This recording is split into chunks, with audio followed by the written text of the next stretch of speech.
sisi, na tulipokee kwa furaha kwa imani hilo neno lenye kutuletea wokovu. Karibu mpendwa msikilizaji na mfuatiliaji wa St. Gaspar Media katika kipindi cha tafakari ya Injili ya leo. Leo Ijumaa, juma la 33 mwaka C wa kanisa. Somo la kwanza natoka kitabu cha kwanza cha Makabayo, sura ya 4 aya 36 hadi ya 37 na 52 hadi 59. Somo la Injili ilivyoandikwa na Mtakatifu Luka, sura ya 19 aya 45 hadi aya 48. Karibu tusikilize Injili. Somo la Injili ilivyoandikwa na Luka, sura ya 19 aya 45 hadi 48.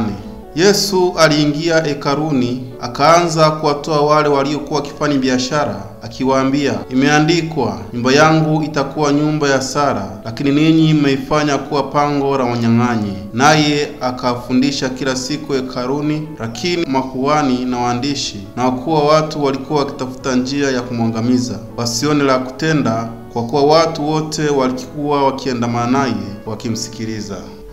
Neno la Bwana.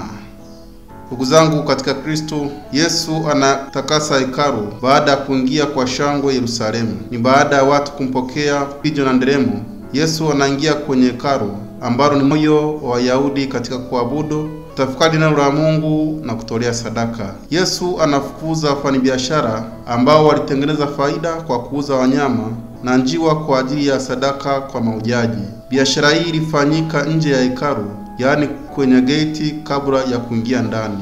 Yesu anakemea na kuvunja biashara katika eneo la ibada, kwa sababu eneo hilo litumika kutengeneza faida na kuwa kikwazo kwa watu kuabudu. Wale waliokuwa wanafanya biashara waliwadhulumu watu kwa kupandisha bei ya mifugo ambayo walihitajika katika kutoa sadaka. Yesu anarudia maneno ya nabii Isaya, ile sura ya 56 aya 7, nyumba yangu itakuwa nyumba ya sala kwa mataifa yote, na maneno ya nabii Yeremia sura ya 7 aya 11, nyumba yangu mmeifanya pango la wanyang'anyi. Kadi ya nabii Isaya, hekalu ni sehemu ya sala na muunganiko wa Mungu, na nabii Yeremia anaonya na kuhukumu udhalimu unaofanywa katika nyumba ya Bwana pasipo haki. Kiufupi, hekalu ni moyo wa mwanadamu, nyumba ya Mungu, nyumba ya sala.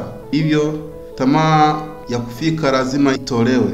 Tukio hili linakuza chuki kwa waandishi, wakuu wa makuhani, wanapanga njama za kumwangamiza. Tunajifunza nini katika sehemu hii ya maandiko matakatifu? Jambo la kwanza, Kristo ni hekalu jipya. Hekalu la Yerusalemu lilibomolewa na kuharibiwa mwaka 70 na Warumi baada ya Kristo. Yesu mwenyewe anabaki kuwa hekalu, kwani upo wake unawakilisha Mungu mwenyewe. Hivyo Kristo anasimama katika kuliwakilisha hekalu. Kifo cha Kristo msalabani, pazia la hekalu lipasuka mara mbili, kuashiria kwamba kuabudu hakupo katika hekalu tena, bali kwa Kristo mwenyewe. Tunaabudu katika roho na kweli. Hatuwezi kuchanganya ibada na mambo ya ulimwengu kama vile wizi, rushwa, tamaa za mali na mambo kama hayo. Lazima tutakase roho zetu ambazo ndizo hekalu la kweli. Kanisa lazima likemee tabia ambazo zinalenga kulichafua kanisa, yaani watu wenye influence kubwa katika maisha ambao wanatamani kanisa iwe sehemu ya kutangaza biashara zao, kutangaza mafanikio yao au mali zao, badala ya kutangaza ufalme wa Mungu. Mtakatifu Agostino anasema kwamba kila roho ni hekalu, hivyo tumwalike Yesu aingie na afanye makao ndani yetu kwa kuvunja biashara za dhambi ndani yetu. Pia leo kanisa linafanya kumbukumbu ya kutolewa kwa Bikira Maria hekaluni. Kumbukumbu hii au sherehe hii ilianza katika miaka 500 huko Mashariki. Wakristo wengi walishika desturi hii kwamba wazazi wa Bikira Maria, yaani Yoakimu na Hana, walikuwa ni wagumba. Hivyo katika kuhangaika kwao walitamani kupata mtoto, na katika sala zao waliahidi kutolea Mungu mtoto atakayezaliwa, yaani watamweka awe mtumishi wa Mungu na watamtolea nadhiri mbele za Mungu ili amtumikie. Mungu alisikiliza sala yao, na baada ya kupata mtoto wa kike walimtolea hekaluni.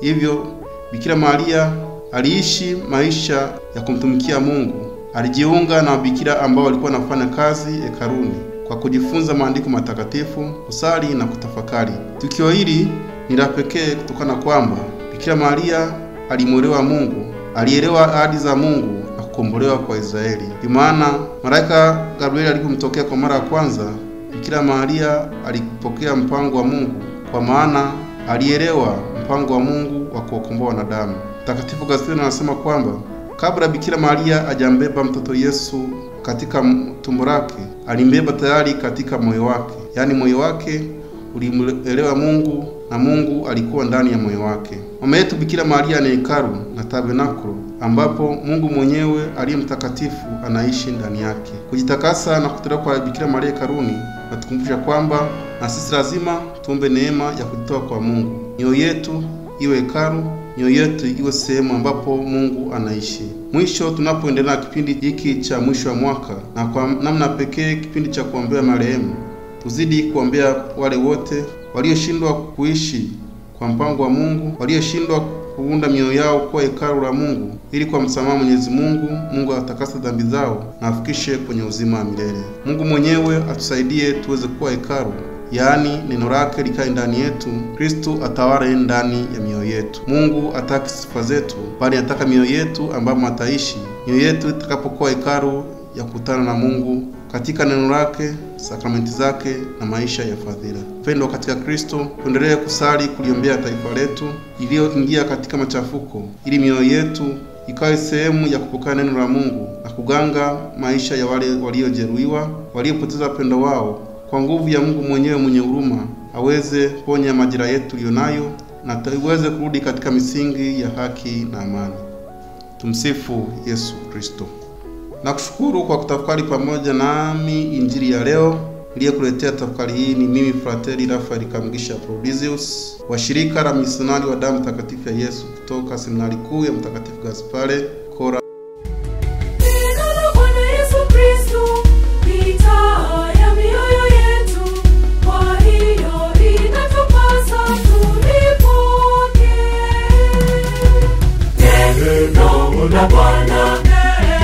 Limekuja kwetu sisi na tulipokee kwa furaha kwa imani. Ndilo neno lenye kutuletea wokovu. Neno la Bwana limekuja kwetu sisi na tulipokee kwa furaha kwa imani. Ndilo neno lenye kutuletea wokovu.